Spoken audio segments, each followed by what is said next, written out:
Hello दोस्तों, नमस्कार। मैं हूं आपका दोस्त डीकेएस और आपका हमारे चैनल पर हार्दिक स्वागत है। दोस्तों, आज की जो क्लास है बहुत ज़्यादा इंपॉर्टेंट है क्योंकि इस क्लास में हम पढ़ने वाले हैं 2020 का विज्ञान का पेपर और 10th क्लास का यह पेपर है, आप देख सकते हैं।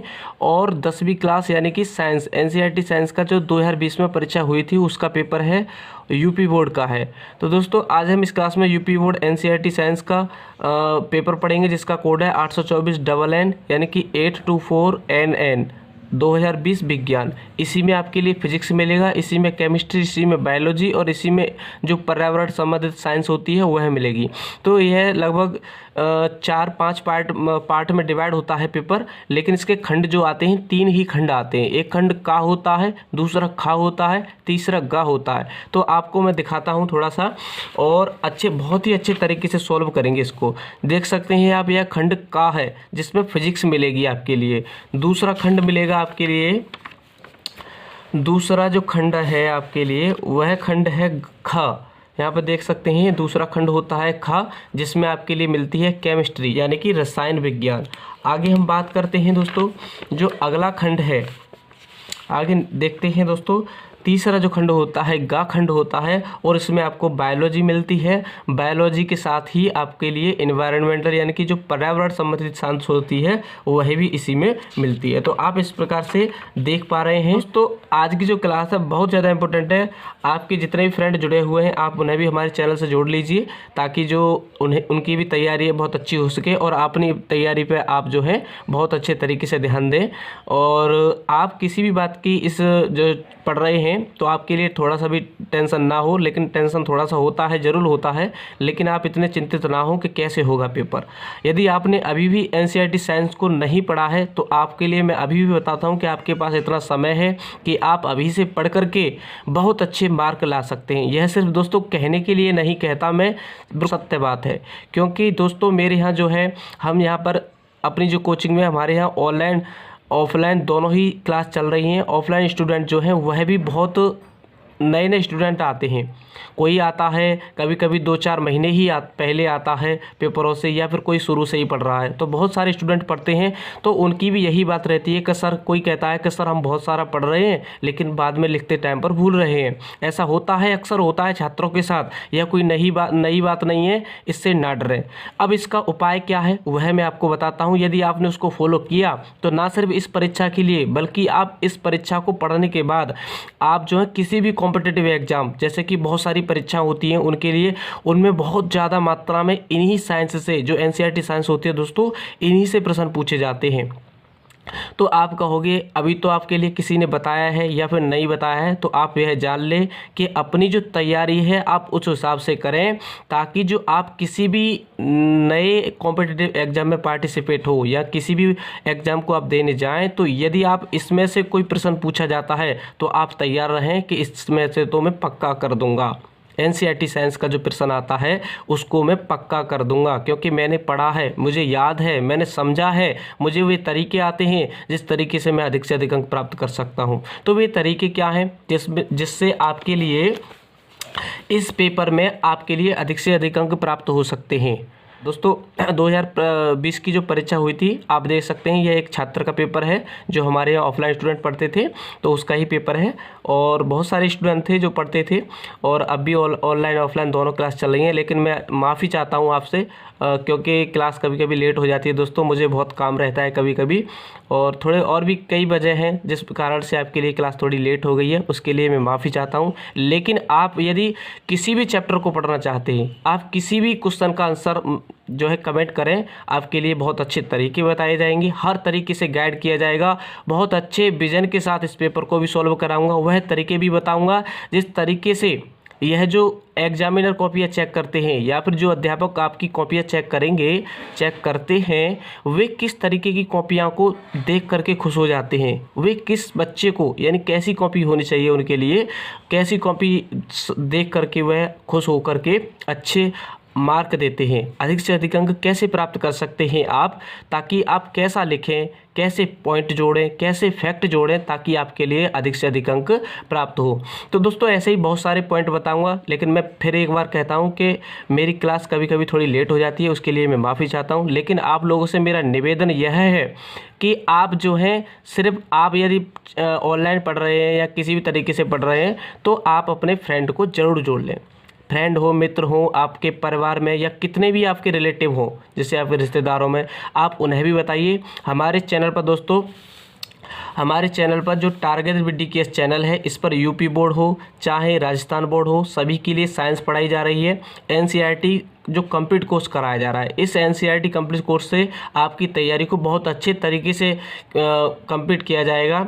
यदि आप किसी भी प्रश्न या फिर किसी भी चैप्टर को बहुत अच्छे तरीके के साथ पढ़ना चाहते हैं तो हमारे लिए कमेंट कर सकते हैं। आपके लिए उस पर वीडियो बहुत जल्दी मिलेगी और बहुत अच्छे विजन के साथ, नए दृष्टिकोण के साथ मिलेगी, ना कि वही लिखा हुआ कि छात्र के समझ में नहीं आ रहा। यहाँ पर जो दोस्तों ऑनलाइन ऑफलाइन दोनों तरह के छात्र पढ़ते हैं, तो ऑफलाइन जो स्टूडेंट पढ़ते हैं तो वह छात्र क्या कहते हैं, वह छात्र कहते हैं कि सर हम बार बार याद कर रहे हैं लेकिन फिर भूल रहे हैं। जैसे ही वो हमारी कोचिंग से जुड़ते हैं तो वह उनके लिए उनकी जो याद करने के तरीके में लगभग 70% तक सुधार हो चुका है।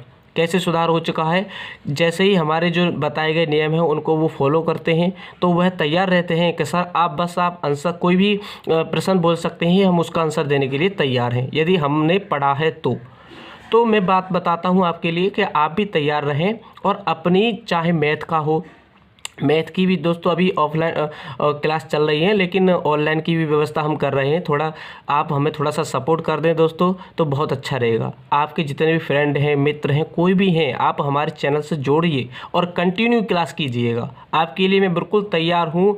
आपके लिए क्लास बहुत अच्छे तरीके के साथ मिलेगी, चाहे वह इंटरमीडिएट की परीक्षा के लिए हो, हाई स्कूल की हो, 11th की हो, तो कोई भी क्लास की परीक्षा हो, मैं आपके लिए बहुत अच्छे तरीके के साथ वीडियो प्रोवाइड कराऊंगा और बहुत अच्छे तरीके बताऊंगा जिसके साथ आप अधिक से अधिक अंक प्राप्त कर सकते हैं। दोस्तों क्लास को शुरू कर रहे हैं हम, अब ज़्यादा हम समय नहीं लगाएंगे ताकि जो आपकी तैयारी है बहुत अच्छी हो सके और वीडियो ज़्यादा लंबा ना हो। तो सबसे पहले हम समझते हैं 824 NN कोड है, 2020 का है और जिसमें क्या लिखा है, विज्ञान। विज्ञान में का मतलब होता है इसी में केमिस्ट्री, बायोलॉजी और फिजिक्स तीनों ही सब्जेक्ट होते हैं। तो यह तो समझ चुके हैं आप। अब थोड़ा सा मैं आपके लिए परिचय बाद में कराऊंगा इसका, ये जो पीछे लिखा है इसका चलो थोड़ा सा बता ही देता हूं क्योंकि ये बहुत ज़्यादा इम्पोर्टेंट है। दोस्तों आपकी जो विज्ञान कक्षा 10 है उसमें क्या है, रसायन, पदार्थ, प्रकृति एवं व्यवहार, ये 20 नंबर का है। इसका मतलब है कि जो केमिस्ट्री है वह 20 मार्क की आती है। जैव जगत यानी कि बायोलॉजी भी कितने मार्क का आता है, 20 मार्क का आता है। प्राकृतिक घटनाएं, यह क्या है, प्राकृतिक घटनाएं भी 12 नंबर की आती हैं और प्राकृतिक संसाधन 5 नंबर के आते हैं। विद्युत का प्रभाव यह 13 नंबर का आता है। अब आप कहेंगे सर हमारी समझ में नहीं आया, क्या क्या है, तो मैं आपको बताता हूँ। यह जो आपको दिखाई दे रहा है यह विद्युत का प्रभाव, यह फिजिक्स है। क्या है, फिजिक्स। यह फिजिक्स से आता है 13 नंबर का। मैं तो 13 से 15 मार्क के चलता हूँ, चाहे 13 नंबर तक आ जाए फिजिक्स आपके पेपर में या फिर 15 नंबर की। आगे बात करते हैं जैव जगत, यह आपके लिए बायोलॉजी है। क्या है, यह है बायोलॉजी। तो यह बायोलॉजी होती है। क्या है बायोलॉजी, रासायनिक पदार्थ एवं प्रकृति व्यवहार, यह होती है केमिस्ट्री। तो केमिस्ट्री 20 नंबर की है, बायोलॉजी 20 नंबर की है और फिजिक्स जो है 13 या 15 नंबर की है। तो सबसे कम जो आने वाली है इसमें दोस्तों, तीनों सब्जेक्ट की बात करें, जैसे कि फिजिक्स है, केमिस्ट्री है, फिजिक्स केमिस्ट्री बायोलॉजी में, तो 13 से 15 मार्क की जो आएगी फिजिक्स आ जाएगी, केमिस्ट्री 20 नंबर की आएगी और बायोलॉजी भी 20 मार्क की आएगी। तो सबसे कम जो है यही फिजिक्स है और केमिस्ट्री और बायोलॉजी बहुत ज़्यादा लगभग मात्रा में है इनके नंबर, जैसे कि आप देख सकते हैं 40 तो दोनों के ही हो गए। और बहुत सारे स्टूडेंट क्या करते हैं, फिजिक्स को तैयार कर लेते हैं लेकिन इन दोनों को छोड़ देते हैं और यहाँ पर 2 चैप्टर और बचते हैं जिनमें प्राकृतिक घटनाएं, प्राकृतिक संसाधन 12 मार्क और 5 मार्क के कुल मिलाकर के 17 नंबर आते हैं। दोस्तों यह जो चैप्टर है बहुत ज़्यादा ही सरल है, यदि आप एक बार पढ़ लोगे तो बहुत अच्छे तरीके से आपको याद हो जाएंगे, बल्कि बस आपको एक थोड़ा सा कार्य करना पड़ेगा कि जितना भी पढ़ लें आप तो उस पर जो पीछे एक्सरसाइज के पीछे जो प्रश्न उत्तर दिए होते हैं उनको थोड़ा पढ़ करके हल करना शुरू कर दें और आपको बहुत अच्छा लगेगा। यदि आप कम पढ़ते हैं तो आपको हो सके थोड़ा कम मन लगे, यदि आप खूब पढ़ते हैं और तो फिर देखना आपके लिए बहुत ज़्यादा मन लगेगा और आपको आंसर लिखने में भी मज़ा आएगा, क्योंकि इतने सरल आंसर लिखेंगे आपको लगेंगे कि अरे इसका तो आंसर मैं बहुत जल्दी कर सकता हूँ। तो इस तरीके से इनको भी पढ़ लें ताकि आपके नंबर बहुत अच्छे आ सकें। यदि आप कम भी पढ़ते हैं तो धीरे धीरे प्रैक्टिस डाल लें और अच्छे तरीके से आप लिखना शुरू करें और आप भी अच्छे हो जाएंगे। तो मैं आपके लिए बताता हूँ 100 मार्क में से क्या होता है, 70 जो मार्क होते हैं वह आपकी थ्योरी से प्राप्त होंगे और जो 30 नंबर रह गए वह रह गए प्रैक्टिकल के। किसके रह गए? प्रैक्टिकल के। ठीक है, प्रैक्टिकल के रह गए हैं 30 मार्क जो रह गए हैं प्रैक्टिकल के। 70 मार्क यानी 70 मार्क जो होते हैं किसके होते हैं? थ्योरी के होते हैं। तो 70 में आप समझ सकते हैं 40 नंबर की तो हमारी क्या हो गई? 40 मार्क की तो हो गई हमारी केमिस्ट्री और बायोलॉजी। 13 से 15 मार्क की हो गई फिजिक्स। तो आप यदि इससे फिजिक्स के मार्क को निकाल दें यानी 15 को घटा दें, हम 13 की जगह 15 मानते हैं तो यहाँ पर रहता है 55 शेष रह जाएंगे। तो 55 में ये सारी चीज़ें आ जाएंगी। तो दोस्तों केमिस्ट्री हो बायोलॉजी हो इनको भी प्लीज़ इनको भी तैयार कीजिए ताकि जो आपकी जो तैयारी है बहुत अच्छी हो जाए। आपके लिए यदि अच्छे अंक प्राप्त हो जाएंगे तो आपको खुशी हो जाएगी कि मैंने इतनी मेहनत की है और मुझे अच्छा लग रहा है। तो चलिए दोस्तों क्लास को शुरू करते हैं। अब हम समझते हैं बहुत अच्छे तरीके के साथ। तो दोस्तों आप समझ गए होंगे कि किस तरीके से पेपर का पैटर्न है। इस बात को आप नोट कर लें अपनी कॉपी पर ताकि आप जब भी NCERT साइंस को पढ़ने लगें आपको यह सारी चीज़ें याद आ जाएं। इसी हिसाब से परीक्षा की तैयारी कीजिए आप। बल्कि जैसे ही आप पढ़ने लगे तो उसको एक बार ज़रूर देख लें। आपका माइंड जो है अपने आप से सेटअप कर लेगा, अपने आप से तैयार हो जाएगा ऐसी चीज़ें पढ़ने के लिए। यानी कि आप कहेंगे ऐसी कैसी बात कर रहे हैं दोस्तों, मैं सही कह रहा हूँ। माइंड अपने आप से सेट हो जाएगा, अपने आप से आप तैयारी करने लग जाओगे यदि इसको समझ करके तैयारी करोगे तो, और इससे सहायता मिलेगी आपके लिए। तो दोस्तों आप कमेंट करके ज़रूर बताना कि आपके लिए क्लास कैसी लग रही है और कैसी लगी। तो आपसे निवेदन है कि प्लीज़ क्लास को कंटिन्यू कीजिए और आपके लिए मैं पेपर अब सॉल्व कराता हूं बहुत अच्छे तरीके से। तो यह जो पेपर है आप देख सकते हैं, इसमें मिलेगा आपके लिए विज्ञान पेपर। समय 3 घंटे होता है, 15 मिनट आपके लिए पढ़ने के लिए मिलते हैं। 70 नंबर का पूर्णांक होता है। इस तरीके का पेपर होता है। नोट लिखा होता है, 15 मिनट पढ़ने के लिए है। निर्देश लिखे होते हैं कि 3 खंडों में पेपर होता है। प्रत्येक खंड का ऐसा बोलता है कि बहुविकल्पीय पेपर के बारे में ऐसा कुछ आपके लिए बताया जाएगा। ये जानकारी आपको पढ़ने के लिए है और आप पहले ही आप ऐसी पेपरों को देख लें और पढ़ते रहें ताकि आपको पेपर के टाइम पे पढ़ने की टाइम वेस्ट ना हो। और पढ़ते रहें तो थोड़ा सा पढ़ लें तो भी यदि कोई भी नया पॉइंट जुड़ जाता है तो उसको भी समझ लें ताकि कोई नया पॉइंट तो नहीं है। यदि पुराने ही दिखते हैं तो उनको एक नज़र में देख लें और अच्छे तरीके से पेपर को पढ़ना शुरू कर दें। 15 मिनट पूरा पेपर पढ़ लें। तो खंड का की बात करते हैं, फिजिक्स की बात करते हैं कि फिजिक्स में क्या है। तो सबसे पहले हम फिजिक्स की बात कर रहे हैं दोस्तों। तो इस फिजिक्स के लिए क्या है, सबसे पहला प्रश्न जो आया है वह है, आप देख सकते हैं सबसे पहला जो प्रश्न आया है वह आया है कि स्वस्थ आँख का निकटतम बिंदु होता है। तो 25 सेंटीमीटर यानी 25 सेमी, 50 सेंटीमीटर, 100 सेंटीमीटर, अनंत। तो आपको पता होगा कि 25 सेंटीमीटर जो है स्वस्थ आँख का निकटतम बिंदु होता है। तो आपके लिए मैं बताता हूँ यह आंसर सही है। तो यह ऐसे भी आता है, कैसे भी आता है कि स्वस्थ आँख का निकटतम बिंदु, यहाँ निकट दिया है, निकटतम बिंदु स्पष्ट दृष्टि का कितना होता है। स्पष्ट दृष्टि का स्वास्थ्य आँख का निकटतम बिंदु कितना होता है। तो आप कहेंगे 25 सेंटीमीटर। कितना होता है? 25।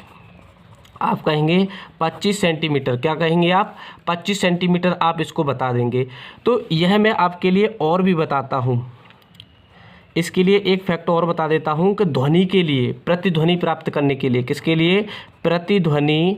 यह आप इंटर की फिजिक्स में जाकर के पढ़ेंगे।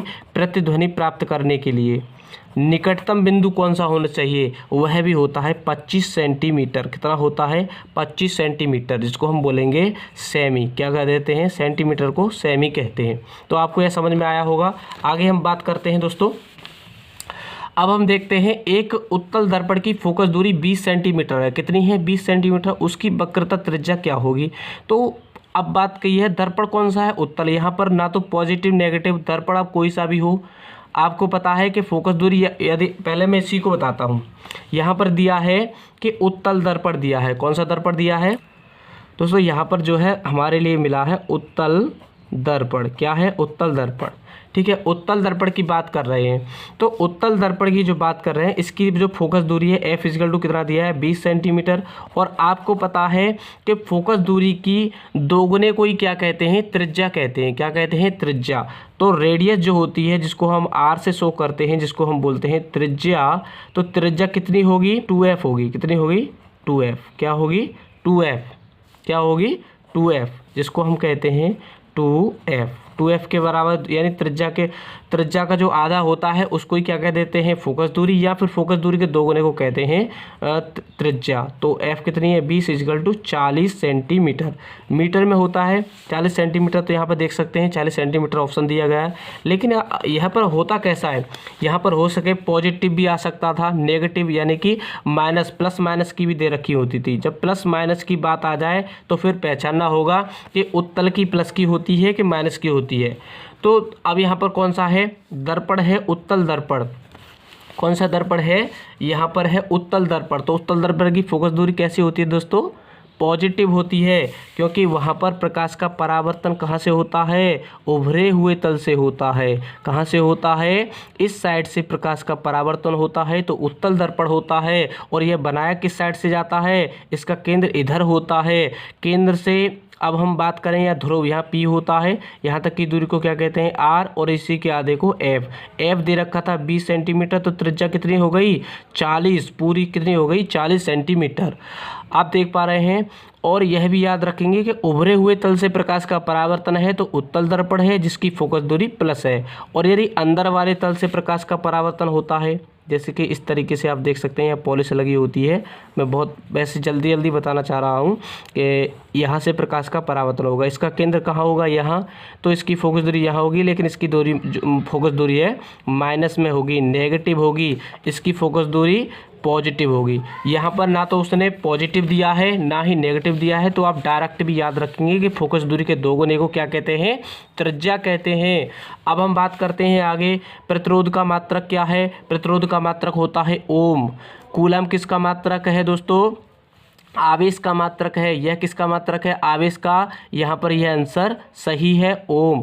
अब हम बात करेंगे, ओम तो सही है, लेकिन ओम मीटर किसका है? जूल किसका है? तो मैं जल्दी से आपको बता दूं कि कार्य बराबर होता है बल गुणा विस्थापन। यह इंटर की फिजिक्स में पढ़ेंगे आप, और 11th क्लास की फिजिक्स में पढ़ेंगे। कार्य बराबर होता है बल इंटू विस्थापन, यानी कि विस्थापन। अब हम यहाँ इसको W is equal to F into S लिख सकते हैं। यहाँ पर बल गुणा और विस्थापन क्या होता है? जैसे कोई वस्तु यहाँ थी और यहाँ से यहाँ पहुँच गई, इसकी बीच की दूरी को ही कहते हैं विस्थापन, और लगाया गया बल। इसका जो मात्रक होता है वह होता है कार्य का मात्रक जूल।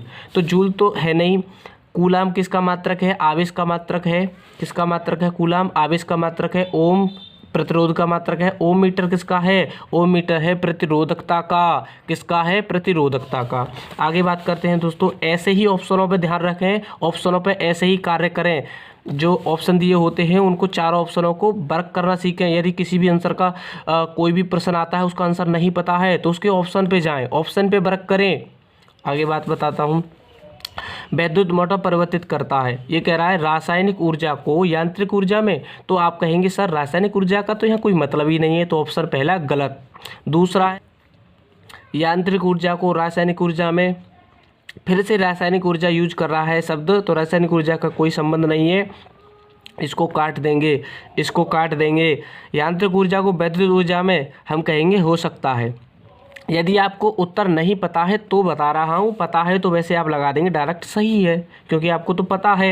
यदि नहीं भी पता हो तो कैसे देखते हैं? थोड़ा सा दिमाग लगाते हैं और समझते हैं कि रासायनिक ऊर्जा को यांत्रिक ऊर्जा में, रासायनिक तक कोई मतलब ही नहीं है। चूँकि विद्युत मोटर की बात चल रही है। आगे बात करते हैं विद्युत ऊर्जा को यांत्रिक ऊर्जा में। तो आपको पता होगा कि जो विद्युत यानी कि जो लाइट होती, जो इलेक्ट्रिसिटी होती है, करंट होता है, उसको यंत्र में बदलने की क्या आवश्यकता है? कोई आवश्यकता नहीं, तो यह भी गलत। तो यह हमारा आंसर ठीक है। आगे बात करते हैं बहुत जल्दी ही। तो दोस्तों अगला जो है आप समझ सकते हैं, अगला है, यह 2 मार्क का आ गया। यहाँ पर 2 मार्क के आ रहे हैं, लेकिन उसी हिसाब से हमें कम से कम 60 वर्ड में लिखना होता है आंसर। 60 शब्दों में, कितने में, लगभग 60 शब्दों में लिखना होता है। कितने शब्दों में, 60 शब्द। तो कम से कम लिखे होने चाहिए, कितने लिखे होने चाहिए, कम से कम 60 शब्द लिखे होने चाहिए। किसी अंतरिक्ष यात्री को आकाश काला क्यों दिखाई देता है, तो मैं इसके लिए आपके लिए पेपर पर लिख करके बताता हूँ, क्योंकि थोड़ा सा टाइम लग सकता है। आप बने रहिए और लिखने का तरीका बता देता हूँ किस तरीके से होता है। तो दोस्तों आपको पता है, या फिर आप ऐसे ही पढ़ लें, मैं समझा देता हूँ। चलिए इसको सॉल्व करा दूंगा कि किसी अंतरिक्ष यात्री को आकाश काला क्यों दिखाई देता है, क्योंकि वहाँ पर प्रकाश का प्रकीर्णन नहीं होता है। क्या है, वहाँ पर प्रकाश का प्रकीर्णन नहीं होता है, उसी कारण आकाश का रंग काला दिखाई देता है। आकाश का प्रकीर्णन नहीं हो पाता है। क्या है प्रश्न, किसी अंतरिक्ष यात्री को आकाश का काला क्यों देता है, क्योंकि जैसे ही जो मनुष्य पृथ्वी से अंतरिक्ष की ओर यात्रा करने लगता है तो वहाँ पर वायुमंडल ना होने के कारण वहाँ पर क्या होता है दोस्तों, वहाँ पर जो प्रकाश का प्रकीर्णन नहीं हो पाता है। प्रकाश का क्या होता है, प्रकीर्णन नहीं होता है। क्या होता है, प्रकीर्णन नहीं हो पाता है, जिस कारण से वहाँ पर प्रकाश जो है फैल नहीं पाता है, प्रकाश बट नहीं पाता है, प्रकाश इधर से उधर नहीं पहुँच पाता है। इसी कारण वहाँ पर आकाश का रंग काला दिखाई देने लगता है। कोई वस्तु हमें चमकदार कब दिखती है, जब उससे प्रकाश किरणें टकरा करके परावर्तित होकर के हमारी आँख में प्रवेश करें तो वह वस्तु हमें दिखाई देने लगती है। लेकिन जब आकाश में प्रकाश नहीं पहुँच पाता तो वहाँ पर प्रकाश का प्रकीर्णन नहीं होगा, इसी कारण आकाश जो है काला दिखाई देने लगता है। आगे हम बात करते हैं दोस्तों, वायु के सापेक्ष किसी द्रव का क्रांतिक कोण कितना है, कितना दिया है, 30 डिग्री है। तो उस द्रव का अपवर्तनांक ज्ञात कीजिए। तो आपने सूत्र पढ़ा है, क्या पढ़ा है, n क्या है, 1/sin c। n=1/sin c पढ़ा होगा, जहाँ पर c क्या है, c होता है क्रांतिक कोण। क्या होता है, क्रांतिक कोण। क्या होता है, क्रांतिक कोण। ठीक है, अब यहाँ पर c जो है क्रांतिक कोण उसने दिया है, कितना दिया है, हम लिख सकते हैं गिवन अप। इस प्रकार से हम लिखेंगे इसको, मैंने आपके लिए लिख दिया है, थोड़ा सा इस तरीके से लिखेंगे। गिवन अप यहाँ पर दिया है, वायु के सापेक्ष क्रांतिक कोण दिया है 30 डिग्री। अब हमें क्या चाहिए, वायु के सापेक्ष अपवर्तनांक a, यानी एयर के सापेक्ष n, यानी अपवर्तनांक किसका चाहिए, लिक्विड का, इक्वल टू क्या। इस तरीके से आप लिख देंगे और इस वाली लाइन को यहाँ से यहाँ लाइन को इसके ऊपर ही लिखेंगे। जैसे ये लाइन लिखी है वहाँ पर इस लाइन को लिखेंगे, फिर देन इसके बाद इस लाइन को लिखेंगे। तो अब हम इसको समझ लेते हैं। क्या होगा कि 30 डिग्री दिया है उसने, कितना दिया है, 30 डिग्री दिया है। तो किस तरीके से सॉल्व करते हैं इसको, n क्या होता है, n होता है 1/sin c, ये है अपवर्तनांक है। तो इसको ही सॉल्व कर लेते हैं। क्या है, गिवन अप दिया है, क्रांतिक कोण कितना दिया है, =30 डिग्री। ऐसे लिख देंगे गिवन अप, या फिर दिया गया है, मैंने भी आपको बताया। तो n क्या हो जाएगा, 1/sin 30 डिग्री इजकल टू क्या हो जाएगा, 1/30 डिग्री की वैल्यू कितनी होती है, 1/2। तो इसका ट्रिक सीख लें। इसको क्या करते हैं, जब नीचे बड़ा बट्टे के नीचे छोटा बट्टे आ जाता है, बट्टे के नीचे बट्टे आता है, तो इसको पलट देते हैं और गुणा कर देते हैं। यानी कि ऊपर वाला 1 तो यूँ ही रहेगा और नीचे वाले को पलट करके गुणा कर देंगे, 2/1। तो कितना आ गया, 2 आंसर आ गया। n कितना आ गया, 2 आ गया। अब आगे बात करते हैं अगले प्रश्न की ओर। 4 मीटर फोकस दूरी वाले, कितना है, 4 मीटर फोकस दूरी वाले अवतल लेंस की क्षमता ज्ञात कीजिए। तो यहाँ पर बताया दोस्तों, लेंस कौन सा है, अवतल। कौन सा लेंस है, अवतल। दोस्तों याद रखेंगे आप कि लेंस कौन सा है, अवतल लेंस। तो आप लिखेंगे इस तरीके से लिखेंगे कि दिया है, क्या लिखेंगे, दिया है, दिया है, या फिर लिखेंगे गिवन अप, गिवन अप।